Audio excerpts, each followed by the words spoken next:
What we're seeing play out on the global stage with regards to coronavirus are two major philosophies at war with each other. Let me explain. You see, this idea of the germ theory is a relatively new concept. Back in the 1800s, early 19-teens, etc., it really began to develop steam. Prior to that time, people didn't think that bacteria, viruses, well, they didn't even know they existed in many cases, but didn't think that they were the causers of disease itself. In fact, what we had back then were we had two major encampments. We had the group that said it was all about healthy living, lifestyle, fresh air, exercise, healthy nutrition, etc.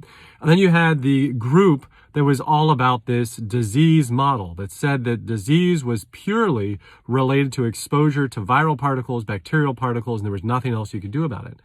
Because these were largely based in philosophy and not yet based in good science, as a result, we had this line drawn down the center and people putting their camps up and saying this is truth and anything outside of this is falsehood.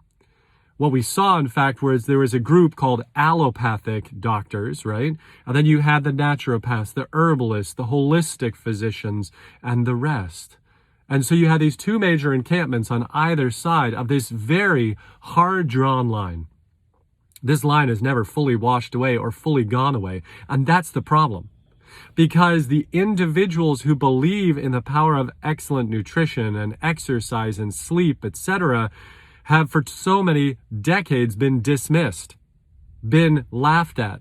You remember well the magazines for the doctors that used to say, my doctor smokes Camels, right? And had a picture of the doctor in there, etc.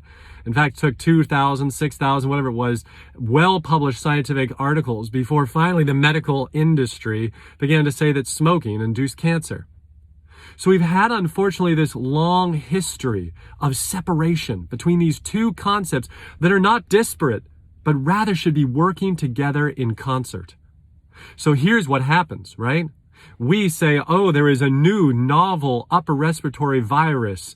And the one group of encamped individuals say, oh, no, the body's never been exposed to this. This is horrible. We don't know what's going to happen. It's going to be horrific. People are going to die left and right. This is going to be, oh my gosh, anxiety provoked, depression, fear, etc. And the only answer we have is to avoid that virus and then to jumpstart the immune system by giving it a vaccine. That's the only thing we can do because that's the encampment. That's the philosophy that they come out of.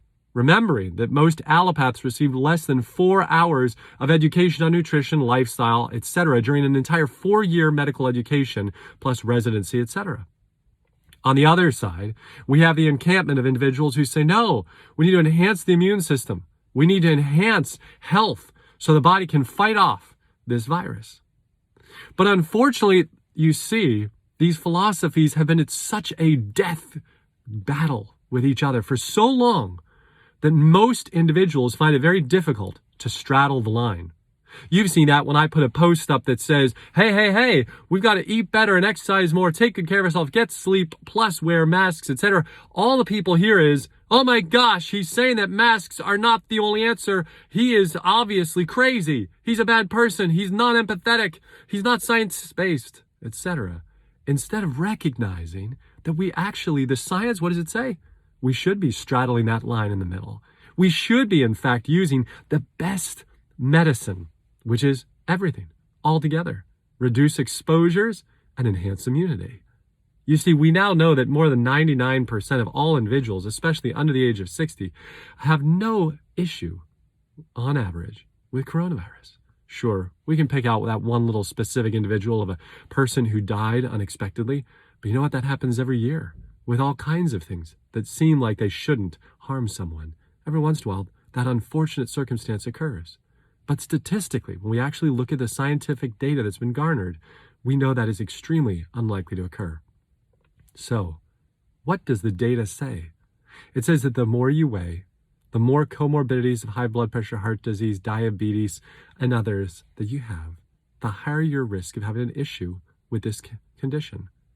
If you don't have those underlying secondary comorbidities, your likelihood of having any significant or major problem from this is minimal to non-existent, regardless, in fact, of your age. But we know that as most people in America age, their comorbid conditions increase. They have a higher rate of high blood pressure, of heart disease, of diabetes. It just goes up and up as we age. So what do we need to do today, my friends? We need to stop just philosophizing and choosing encampments and getting stuck in a place where we're unwilling to actually look at the science and apply it to our lives. We need to get back to reality. Stop with all of the squirrely thoughts and the bizarre, calamitous, sort of prophesying, and actually focus on reality. And the reality is that you're powerful. The reality is that you could start today losing that extra weight by eating some fruits, vegetables, beans, and rice and following a low caloric density protocol. The reality is you get off your blood pressure medicines, and if you're type 2 diabetic on oral meds, you could probably get off them within less than 4 to 5 weeks, according to studies that have been published in the peer-reviewed literature over the last 50 years. The data is all there. The science is all there. This is not make-believe. This is not personal opinion. This is not something that Twitter and Facebook should be guarding us from learning about. My friends, let's stop with just philosophy. Philosophy is beautiful. I love it. But let's stop with just philosophizing one side or the other, and instead coming to the middle, which is where the reality of the science is. Apply it to your life appropriately and take back your power. Stop being fearful, stop being anxious and concerned, but rather focus on what you can do, because you can make your body incredibly immune to all the common and the uncommon upper respiratory illnesses. Have a great day.